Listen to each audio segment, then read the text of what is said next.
everybody, this is Girl Talk, and today we're just kind of discussing our own thoughts and opinions while still answering some questions that people have asked us. I don't want people to look at it as us like giving advice, because what may work for us in our minds may not necessarily work for you, but if it is something that you think works for you and you see things our way, then I encourage anyone to interpret it as advice if you'd like, but I'm not going to outright say that this is advice that we are giving, because I don't want anyone to do anything that we may say that they're not comfortable with. So. Exactly. Well, my personal story, I was not always the confident blob of awesome that you see on your camera right now. I actually grew up, I was very shy, and I was very quiet, and I was very like introverted, and I was very to myself. And I want to say, for me, getting self-confidence was just like, it was a revelation that I had when I was in the 4th grade, believe it or not. I was having epiphanies. I was just realizing on like how much I was missing, like with all my classmates were like laughing and sharing jokes, and I felt like I couldn't be part of that because I was too shy. So I felt like if I laughed at their jokes, they'd be like, oh, why is she laughing? Like, she's not even saying anything. For me, it was just a big revelation. Like, I'm going to miss out on so much if I don't just put myself out there. And then from then on, it was like totally downhill. I just let myself be who I am, and if people didn't like me, then I mean, no fault of my own. It sucked to be you, because I was pretty darn awesome. I agree with that. And also, if you're trying to get self-confidence, then I would highly encourage you not to compare yourself to other people. Like, don't say, oh, this person is really talkative, I'm not talkative, is there something wrong with me? Or this person has longer hair than me, or this person is this and this person that. Like, if you keep doing that, then you're only blocking the way to getting confident. You just kind of have to just let everybody be, and you have to be yourself and find out what works for you and just go for it. It was a girl who was letting us know how her parents had all kinds of hopes in her for going to college. And she found it very hard to fit within her schedule. She was losing a lot of sleep. It was a lot of pressure. She was failing school, and as a result felt like she was failing her parents. But her parents don't know that she's failing the school. They know that she's transferring to a city college, and her parents have been treating her differently because they believe she's downgrading. So her question to us was how she can make them see her perspective, and how she can convince them that she can amount to something, and that she's not downgrading necessarily. And especially since she works, she doesn't get paid much, she makes enough for her gas, and she's tried looking for a better job, but it's proving to be a little more difficult. So this one I feel is a little hard when you get, the more personal you get, because personally, I feel like it depends. It kind of leans on self-confidence a little. It depends on how confident you are in what you're doing. You have to, and then again, confidence isn't being outgoing. This is where confidence comes into play, as being fully, wholeheartedly accepting of who you are and what you're doing and where you are with your life. With my personal experience, with people always telling me they want to go one way, they want my life to go one way, I'm very secure in the path that I've chosen for myself, because I know that I'm happy. And the minute I'm unhappy, I will come to you and I will seek out your help. That's always how I've been. But as long as I'm happy and what I'm doing works for me, then I've never had any problem telling anybody, parents or otherwise, that this is what's working for me and this is what's making me happy. And if I appreciate support, and I appreciate you wanting the best for me, but I will seek out your help if ever there's a moment that I'm unhappy. that's how it works for me. I know other people are different. They have a little harder time with that. I'm not sure if Lolly's the exact same way as I am, where, you know, everybody's different.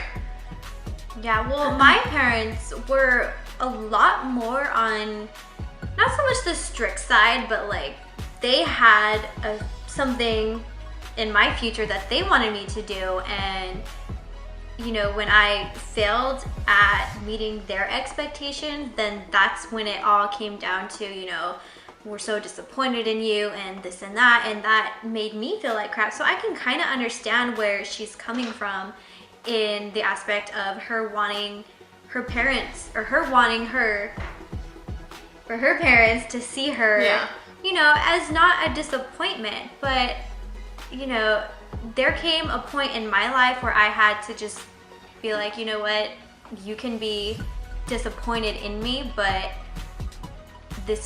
these are the choices that I'm choosing to make.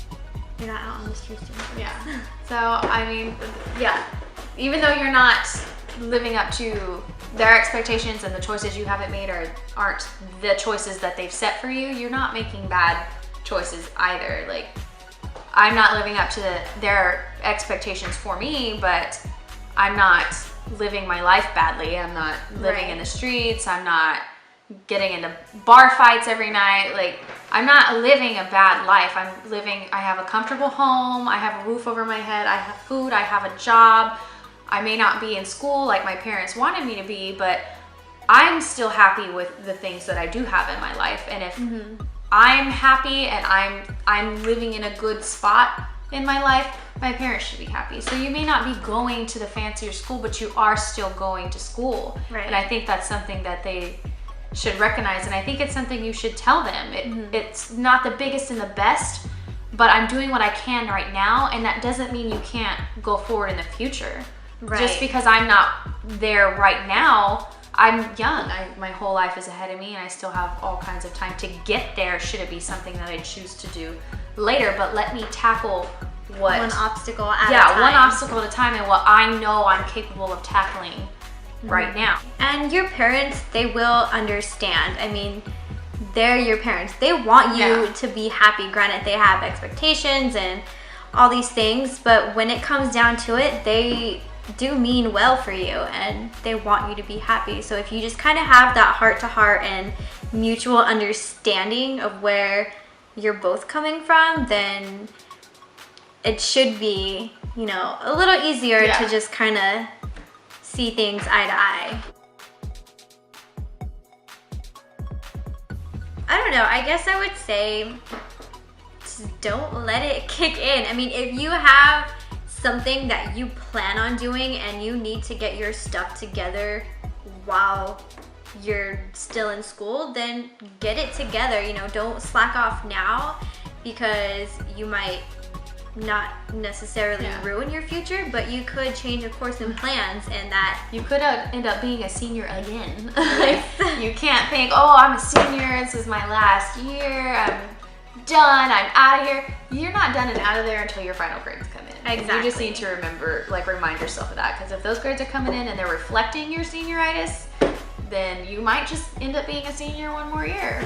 They're not going to shove you out just because you're getting too old. Like, just stay focused and try not to let it. Just remind yourself it's not over till it's over. Exactly. It's not over.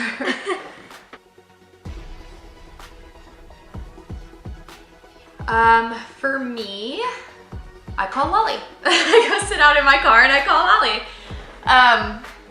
It definitely helps to have a person that you can, you know, release that stuff on, so that you're not taking it out on, you know, anyone specific. Like, I have Lolly's where she knows none of my anger is directed at her, but so she can take it.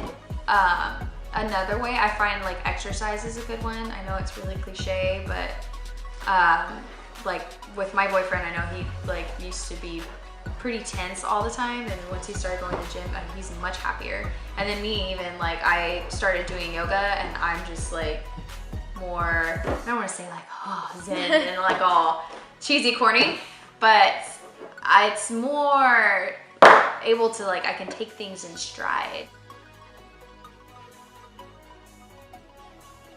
kill them with kindness. People hate when you are being nice to them When and you they're don't respond pissed to their off. anger, Yeah, yeah. when they're pissed off at you or they don't like you and you're just being kind, it's kind of a sly move, but it works really good. It does. It does. I agree.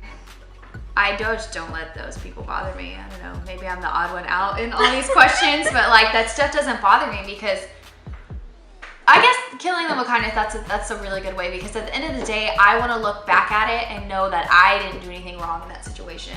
Yeah, I want to be able to look back at it. And if it's someone that you're arguing with, like I find, to always take the high road and be like kill them with kindness, because then when they bring it back up later in the future, you can throw it in their face and be like, well, I didn't do anything. Exactly. Nothing out of my mouth was mean. I didn't lay a hand on you. It was all you, and then all of it, that's on them, and your conscience is clear. Well, that wraps it up. Those were some of the bigger questions that we had. So let us know what you guys think. We always like hearing what other people think, whether you disagree or agree, or have any questions along those lines, or maybe an experience that kind of would help somebody else out. If you heard a question in here that comment down below, you feel like you can relate with, comments. We love them. like this video because it was awesome. And we're cool all the time. We're so totally cool. Oh my god.